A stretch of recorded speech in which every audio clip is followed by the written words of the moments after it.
ಪ್ರತಿಯೊಬ್ರು ಕಲಿಬೇಕು. ಆದರೆ ಕಲ್ತ ಮೇಲೆ ವಾಟ್ ನೆಕ್ಸ್ಟ್? ಪ್ರತಿಯೊಬ್ಬರು ಮೈಸೂರಿಗೆ ಓಡೋಗ್ಬೇಕು, ಇಲ್ಲ ಬೆಂಗಳೂರಿಗೆ ಓಡೋಗ್ಬೇಕು.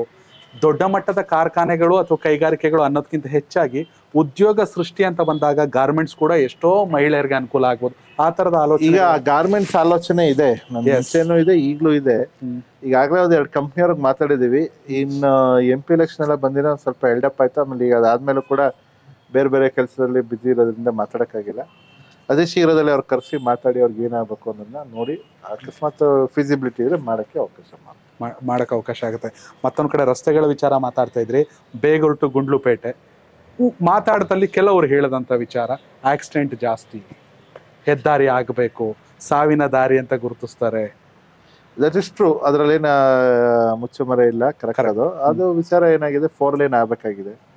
ಹಿಂದೆ ಏನಾಗಿತ್ತು, ಅದು ಪ್ರಪೋಸಲ್ ಕೊಟ್ಟಿದ್ದಾರೆ. ಧ್ರುವ ನಾರಾಯಣ್ ಅವರು MP ಆಗಿದ್ದಂತ ಸಮಯದಲ್ಲಿ ಇಲ್ಲಿ ಪ್ರಸಾದ್ ಅವರು ಅದ್ರ ಬಗ್ಗೆ ಪ್ರಸ್ತಾವನೆಗಳು ಸಲ್ಲಿಸಿದರೆ ಅವ್ರ ಆರೋಗ್ಯದ ಸಮಸ್ಯೆ ಇದ್ದರಿಂದ ಅವರು ಅದನ್ನ ಫಾಲೋ ಅಪ್ ಮಾಡೋಕ್ಕಾಗಿಲ್ಲ. ಈಗ ನಾನು ಸುನಿಲ್ ಬೋಸ್ ಅವರು MP ಆಗಿದ್ದಾರೆ, ಅವರು ಕೂಡ ಈಗಾಗಲೇ ಅದ್ರ ಬಗ್ಗೆ ಮಾಹಿತಿ ತಗೊಂಡು ಒಂಥರ ಈಸಿ ಆಗೋಯ್ತಲ್ವಾ?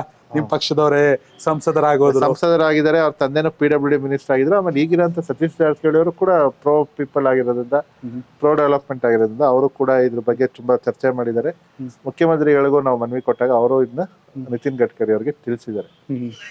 ಬೇಗ ನಂಜನಗೂಡು ಗುಂಡ್ಲುಪೇಟೆ ಚಾಮರಾಜನಗರ 4 ಲೇನ್ ಆಗಬೇಕು. ಕನೆಕ್ಟ್ ಕರ್ನಾಟಕ, ಇದು ನಿಮ್ಮ ನೆಟ್ವರ್ಕ್.